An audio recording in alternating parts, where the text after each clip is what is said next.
Questioner: why did this consciousness arise? Maharaj, you are both the question and the answer.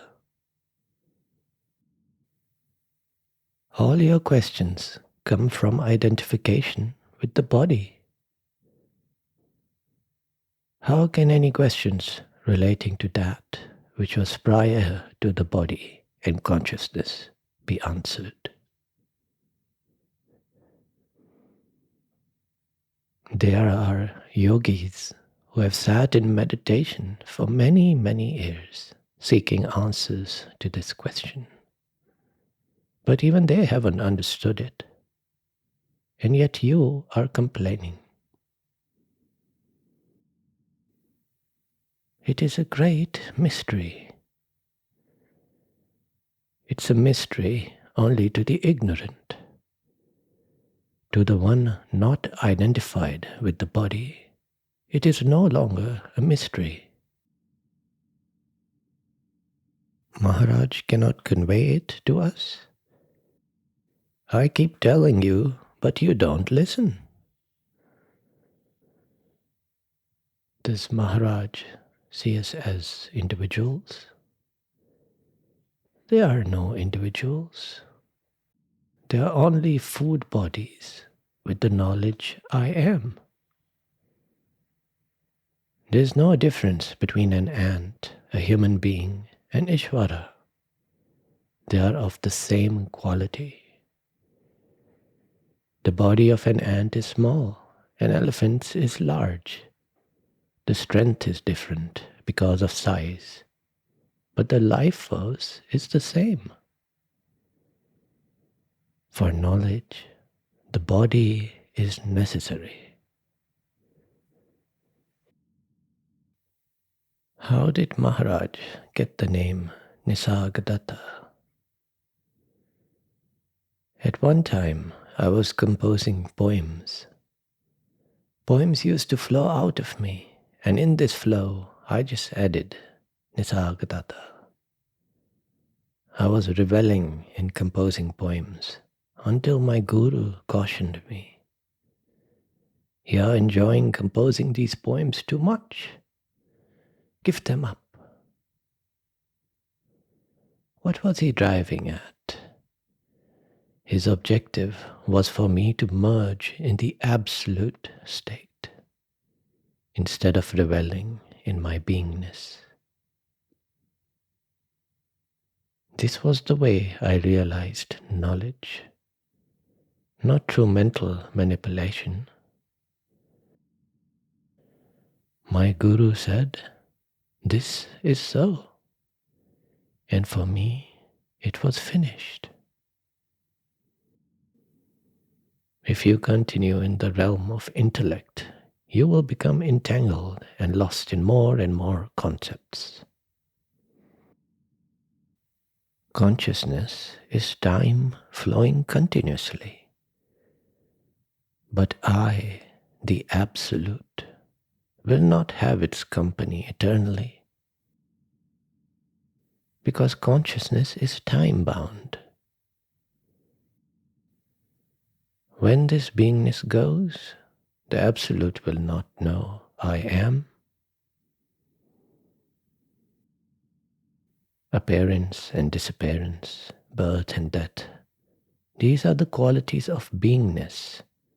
They are not your qualities.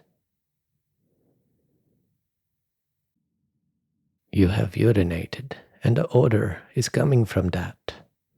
Are you that odor? No, I am not. This beingness is like that urine. Can you be that beingness? Absolutely not. You require no more sadhana.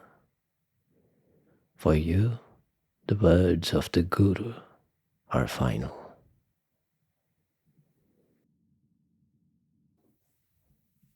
Let us go deeper into this dialogue. You are both the question and the answer. the question of why something rather than nothing. Why anything at all? Why life? Why experience? Why did consciousness arise? Without you, there is no such question. You are the question. And the answer is because you are. You are the answer. Without you, there is no experience, no life, no world, no something, or even the knowledge of that preceding nothing. You are why that nothing is not nothing. Without you, that first perception would not be perceived.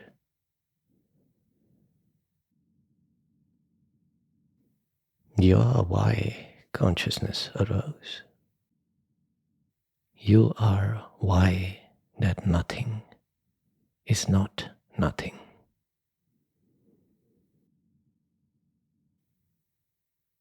Because you are aware, experience is possible, becomes actual, manifest.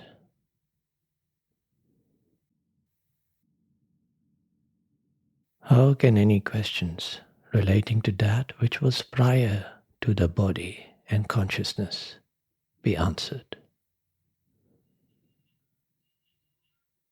Not through practice, not through thought, nor through experience.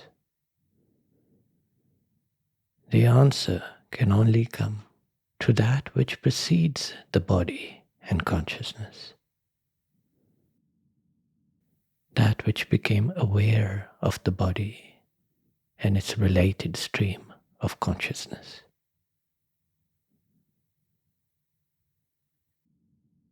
It's a mystery only to the ignorant. To the one not identified with the body, it is no longer a mystery.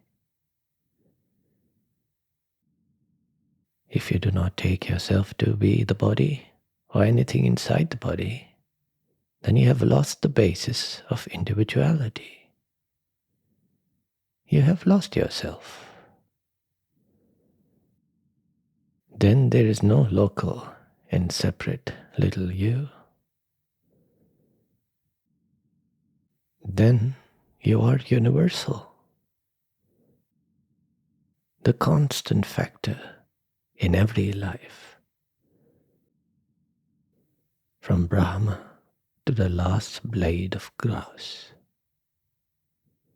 the awareness.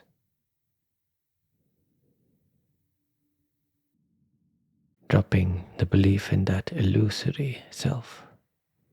This is self-evident, obvious, proven in every moment. It is a mystery only under the assumption that there are separate selves, independent sentient entities, individual souls. There are no individuals. There are only food bodies with the knowledge I am. There is no difference between an ant, a human being, and Ishvara. They are of the same quality. Food bodies. As the body consumes food to function, Nisargadatta saw the body itself as food for consciousness to function. Because of the functioning of the body, the knowledge I am has emerged. Consciousness has become manifest. Or you could say, the unmanifest has become the manifest. When the body is consumed and runs out of juice, this knowledge will dissipate. Consciousness will go back to its original state. The manifest will return to being the unmanifest. For knowledge, the body is necessary. I sometimes talk in terms of the body being the instrument, like an instrument on which the music is played. The activity of the instrument gives rise to sound, but the sound only becomes music when it is perceived. Similarly, consciousness is only consciousness at the moment you become aware of it. Most of what is going on in this body is never rising up as music.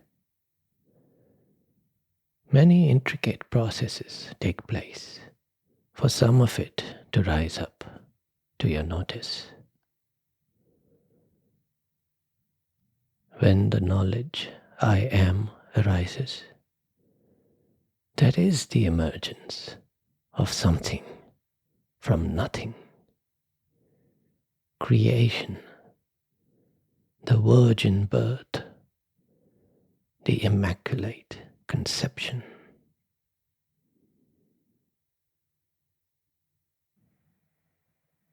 As this understanding sinks in, the mind is, of course, inspired. Poems used to flow out of me, and in this flow, I just added Nisargadatta. It is traditional in India to add a pen name to your poetry. Nisargadatta, meaning nature itself. It was not that Nisargadatta had not realized the truth. The name itself reveals the depth of his insight. But his guru told him to give up this poetry, to give up even this love for expressing.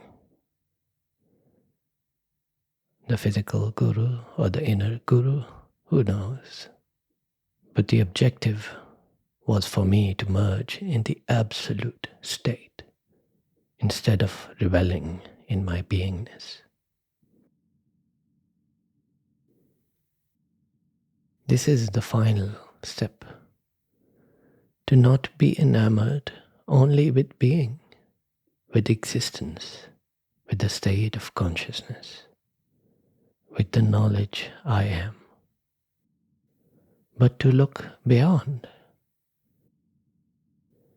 This knowledge too must eventually be given up. Everything you have realized and understood must be given up. It must come and go. To accept yourself as you are, to love nature, is not only to love existence, to love living things. It is to see the non-duality of existence and inexistence, that there is no real boundary between the sentient and the insentient, because the basis is sentience, awareness. To know yourself, you must know not just beingness, but non-beingness. You are not only life, but also that not just everything, but also nothing. The beginning and the end, the Alpha and the Omega. That is reality.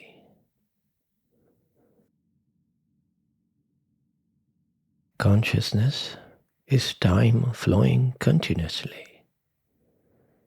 But I, the Absolute, will not have its company eternally, because consciousness is time-bound. When this beingness goes, the Absolute will not know I am. Appearance and disappearance, birth and death, these are the qualities of beingness. They are not your qualities. You, the awareness that knows that the stream of consciousness had a beginning. You who were present in the absence of experience, who noticed its arrival from that absence. That you doesn't have these qualities of birth and death, appearance and disappearance. It is from the absence of all such qualities, the absence of experience, the absence of space and time. It is from that absence that the presence of experience is first noticed.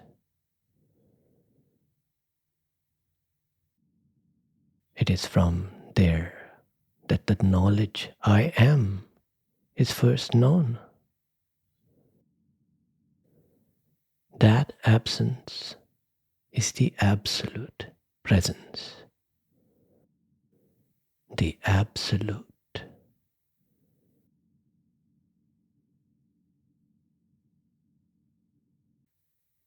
You have urinated, and the odor is coming from that. Are you that odor? The odor is only the consciousness. What is rising up from the physics or the chemistry or the body, whatever level you want to look at. The smell comes from that. The beautiful and the ugly, heaven and hell. It's a package deal. That is existence, consciousness, beingness.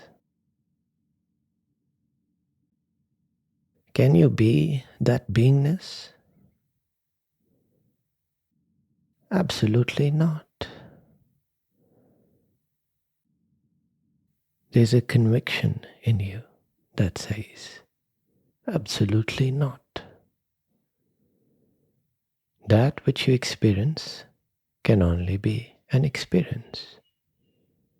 That which you perceive can only be a perception. That which you know cannot truly be you. That clear and obvious fact is where the absolutely not comes from. Those are the words of the Guru. They are final.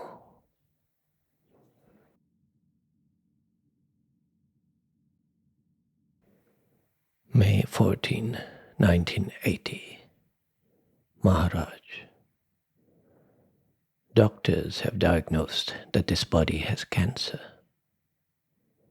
Would anyone else be as joyful as I am with such a serious diagnosis? The world is your direct experience, your own observation.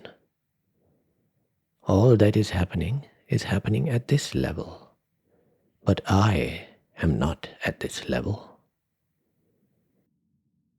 I have disassociated myself from sattva guna, beingness. the ultimate state in spirituality, is that state where no needs are felt at any time, where nothing is useful for anything. That state is called nirvana, nirguna, that which is the eternal and ultimate truth. The essence and sum total of this whole talk is called Satguru Parabrahman, that state in which there are no requirements.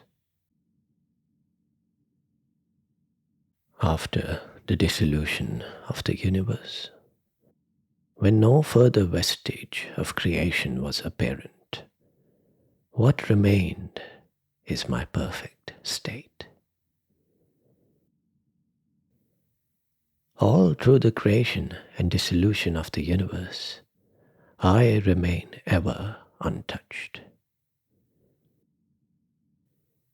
I have not expounded this part. My state never felt the creation and dissolution of the universe. I am the principle which survives all the creations, all the dissolutions. This is my state, and yours too, but you don't realize it because you are embracing your beingness. Realizing it is only possible when one gets support from invincible faith, from that eternal Sat Guru Parabrahman. This state, this Parabrahman principle, is eternal and is also the Sat Guru. It is the eternal property of any devotee of a Guru.